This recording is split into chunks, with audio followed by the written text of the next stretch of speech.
And next to him, Stephen Trigg, the media manager for the Crows. Stephen, no cold showers for the boys this morning? No, actually the showers were warm, which was terrific, but I reckon you'd want to win today so that you don't have a cold one afterwards, because you'd feel it, wouldn't you? Because it could be a nasty thing to have a cold shower after a long game. We're not even thinking like that. The boys have about 8 hours to kill before the game when they wake up this morning. It's very hard to go anywhere in Melbourne and get away from the hype or people looking and seeing you, talking to you. What do? Well, most of them do their own thing. Some will even watch a film. Some might go for a walk. I know that Shane Allen last night was still pacing around outside the hotel at 11 o'clock with a few nerves getting around. So, yeah, I mean, it's just that. And I suspect that not too many of them would have slept too well. It's amazing, though, to watch the different individuals and how they go through the situation of preparing, isn't it? They're all different. There's some who would have just lied on the couch, watched television and gone to sleep. No doubt about it. No nerves, nothing.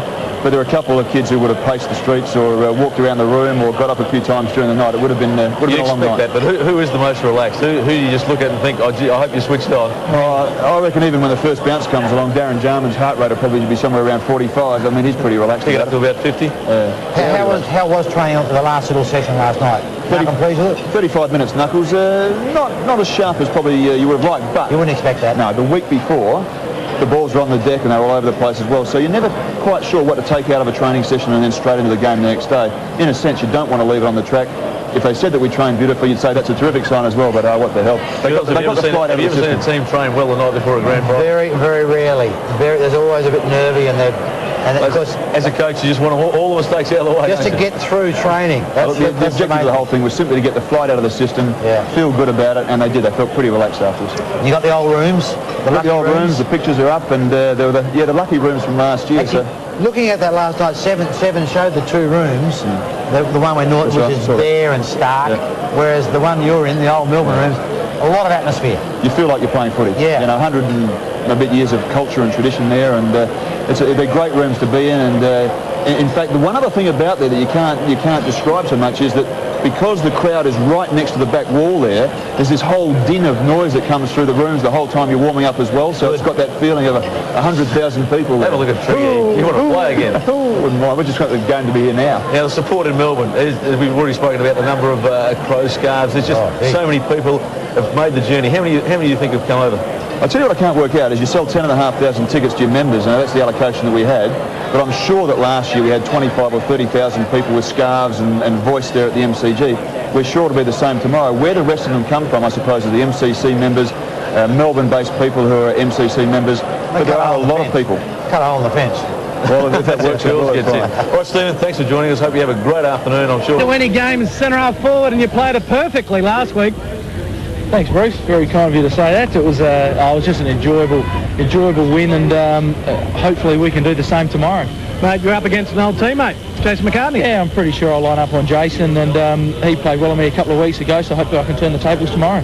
Well, mate, you got the kicking boot on. You're right. Yeah, that was nice to get a couple of long goals last week, and hopefully if I get some opportunities tomorrow, I'll kick the goals. David, I know you're media shy, and I know it was a real blast, 2 years ago when he called you pathetic, but you've turned into one of the best players going around for the Adelaide Crows.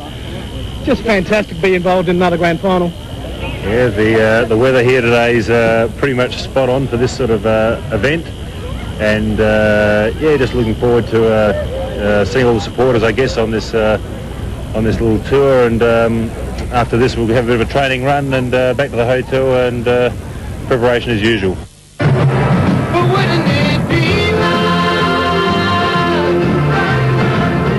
Bruce, I've been here for a couple of days, and a lot of Victorians are saying that they believe the Crows. They don't want to say it, but they reckon the Crows can win. And I think the one thing that this has done is a lot of people thought last year was a fluke and all that, but they really see the Adelaide Crows these days as a serious AFL contender, and no one sort of begrudges them playing in the grand final today against North Melbourne. Now, you see a lot behind the scenes with your work at Flying Start.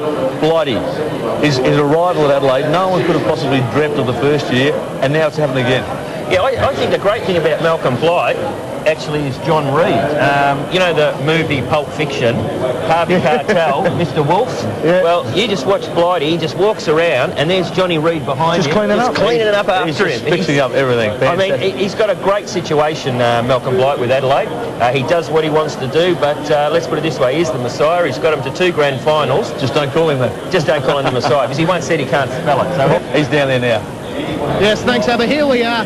Beautiful sunny conditions, a little bit of wind, but the big thing about this, the MCG at the moment, the crowd that's coming through seems to be predominantly Crows. I'm with Jack Riddell. He's been here all week. Now there has been a big turn-up. Oh, look, all week we've just noticed the crowd building and building and building. They've got in their cars, they've got on the buses, they've got on the planes, they've got on everything available out of Adelaide, and they're over here.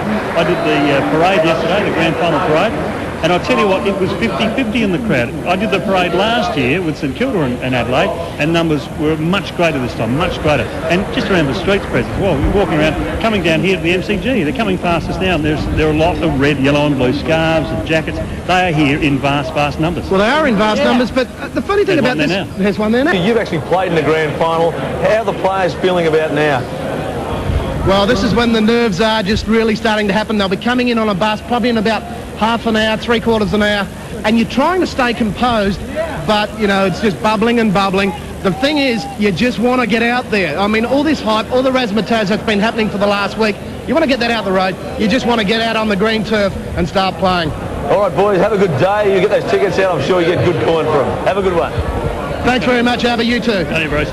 Matty, you're not happy with the football record? I've got to be. Here it is, the football record, the official football record. All the Adelaide supporters, get on the phone.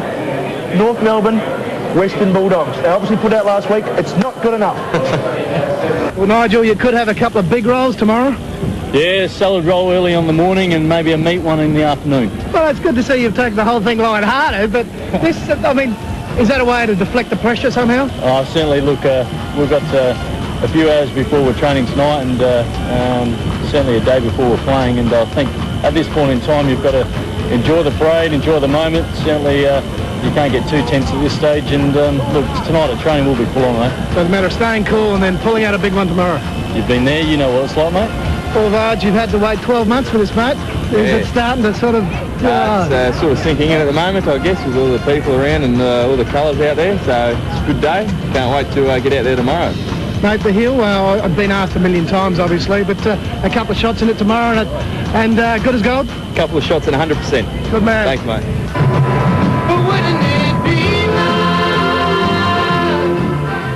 Would have been picking to win the grand final. North playing real good footy, hard, tough footy at the moment, and that'll be hard to beat. I think North Melbourne might just get home in a great game, just because they'll be a little bit fresher and ready to go. Adelaide's had a hard run in there.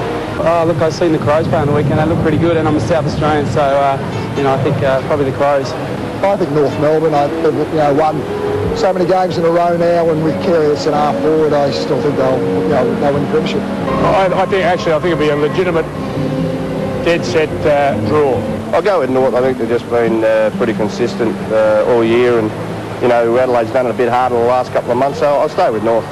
The Adelaide Crows will win. I think they've got a good even side right across the ground. I've said North all year, HP, when the Blues were out, so I'll have to stick with them. I think they're pretty hard to beat. I don't think the Crows will get it as loose as they got it on the weekend. So North Melbourne taking on the Adelaide Crows. Who's going to win, James? Simply North Melbourne, Jason. It's been a great year for them, and they will continue it on with a win in the grand final. Jono, you've seen them both in recent weeks? Yeah, North Melbourne will bring the cup back to Victoria. Hawk? Well, Adelaide a very classy outfit. I think Malcolm Blight is a super coach. But please, Kangaroos, bring it to us. We've got to win it. Go the Roos. All right, well, it looks like it's a clean sweep because I'm tipping North Melbourne as well. Let's hope they can do Victoria proud. Good luck to both teams in the grand final. Imagine that, a bunch of Victorians picking North Melbourne.